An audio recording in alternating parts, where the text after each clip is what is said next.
para model natin yung bahay ng nanay. Yan na. Hindi tayo makabili ng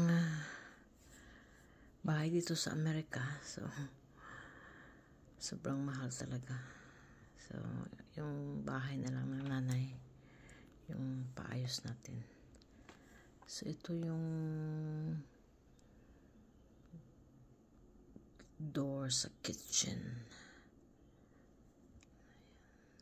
Ayan, balcony. Pinagawa natin ito 30 years ago. After 10 years after dumating ako sa Amerika, or 5 years after.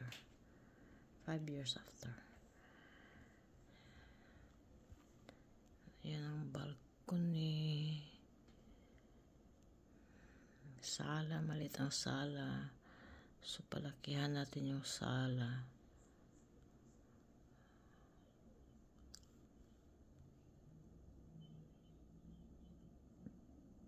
Yan, may dalawang kwarto dyan. So yung isang kwarto take down natin and then ilipat natin sa right side, yung sa may bintana banda. May space pa dyan and then yung hallway liitan, yung parang hindi ko alam kung ano yan, hallway ba yan? Yan yung couch niya. Couch ng kapatid ko na babae yung nakatira dyan. Dyan banda yung kitchen, may pulang kortina. Dyan sa may bintana, dyan natin ilagay yung isang kwarto, and then liitan natin yung hallway. So yun, ito yung kitchen. Meron siyang dirty kitchen dyan sa side, pero yung original, wala yan originally. Yun ang kitchen dyan sa loob.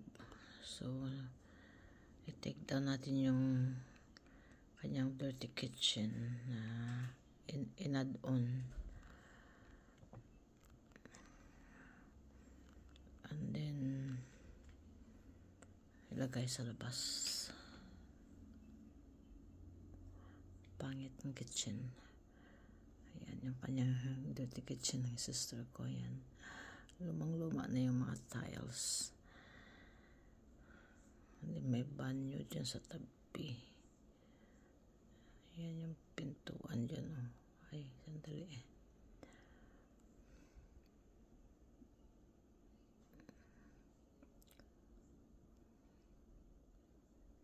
Dyan, banyo yan. Nakabili na sila ng mga materials.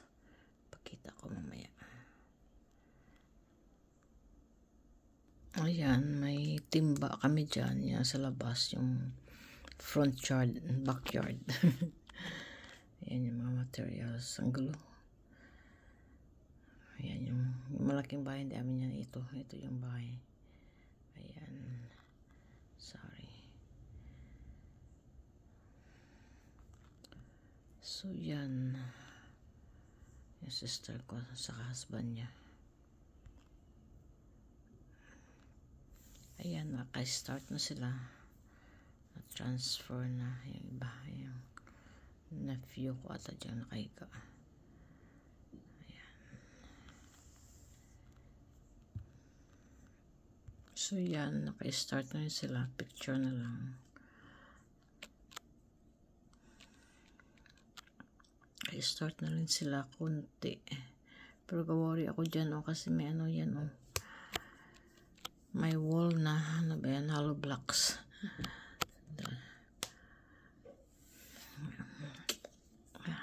Hirap. Sige, hanggang dito na lang guys. Ingat kayo always, and God bless. Hopefully it turns out well, the way I want it. Bye bye.